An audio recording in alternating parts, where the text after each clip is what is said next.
We are back in Miami tomorrow, and I'm wrapping up this video. So this is on the Norwegian Escape. I'm gonna give you pros, cons, and my important tips if you're planning on coming. I'm not gonna spend that much time on the pros. I think if you're going on a cruise, you're well aware. There's a lot of relaxation time, a lot of downtime.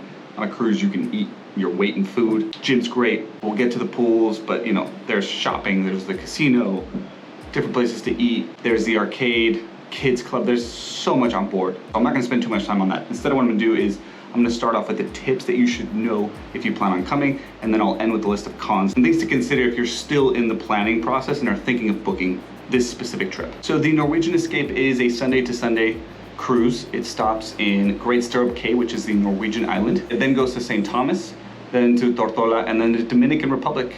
There's a couple days at sea, and then you end up back in Miami. All right, let's quickly go through those tips. So every morning you come outside of your room, you'll see a little place where they drop off an itinerary. If you're curious on what is going on the ship that day, it's a good idea to cover it there. You can also see it on the TV, but paper might be a little bit easier and nicer if you're reviewing it, say, over breakfast. If you're using Wi-Fi, it's terrible in the room. I would recommend that you use it kind of on the upper decks, so by the pool, by the buffet, something up above. Here, I think there's a lot of floors. Wi-Fi is really slow in my room, but works a lot better. So if you're burning through 150 minutes, try not to use it in your room. I would take a picture of the boat map by the elevators. That has kind of everything on each floor. So if you're sitting in your room and wondering where to go, you can look at that rather than walk to the elevators to check it out. For the days that you're getting off the boat very early, you can do room service delivery. It'll cost you about $5-6, but very worth it. When we went to Tortola, we were eating at 6:30. Food arrived, we ate here very quickly and then got off the boat around 7:15. And just the best way to go if you're planning an early day. Regarding Dramamine, especially for the kids, the boat, you feel it more at night. So make sure you bring it. When we sit down to eat dinner, that's when we feel it the absolute worst.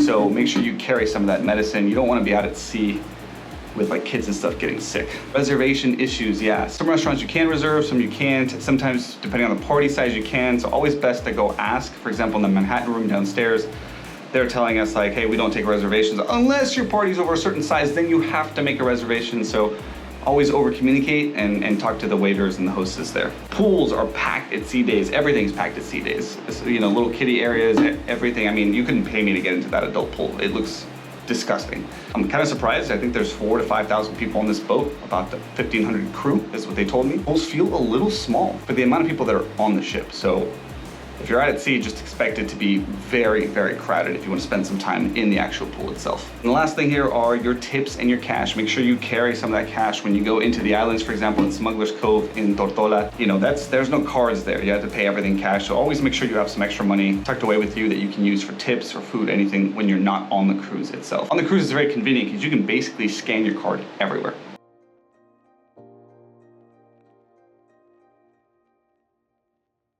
All right.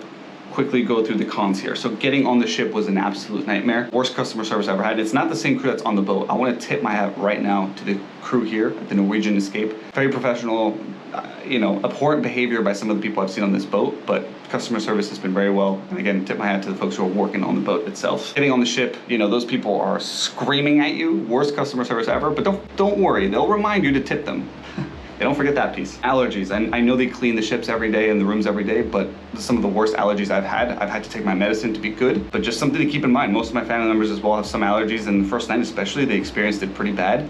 Just make sure you bring that. You do not forget your allergy medicine if you're planning on coming on board. Lines to get in and back on the boat, you know, they can get pretty bad, especially in the Great Stirrup Cay, where you have to kind of tender on and off the boat. We waited on the island for 30-40 minutes before we were able to get on the little boat that takes you back to the cruise ship. Just make sure you're doing some planning and you won't end up in some bad scenarios. Already mentioned the pools are very, very small. Every time you get to the port, it feels like in an earthquake. That's pretty normal, but if you have not been on a cruise, that's something you should expect. It's hard to sleep through that stuff. So be aware that that's something you have to consider, especially if you're getting to an island very early in the day. You're probably gonna be awake well before you think you may have to be awake. Regarding the food, it's been delicious, but it's the same food repackaged in different ways, right? So you go to different restaurants here and there, and it's the same thing. They just cut it a little bit differently, put a different garnish on it. It's to be expected. You're on a cruise ship, but just be aware that by like day 4 or 5, you know, make sure you're eating on the islands, because if you keep eating on the boat, it's already paid for, but it starts to feel old. Starts to feel very old by day 4 and 5. And then the last thing to cover is that there's always a risk of not getting on the island. So we were all really looking forward to the Dominican Republic, and then due to some weather forecasting and stuff, we were not able to actually stop.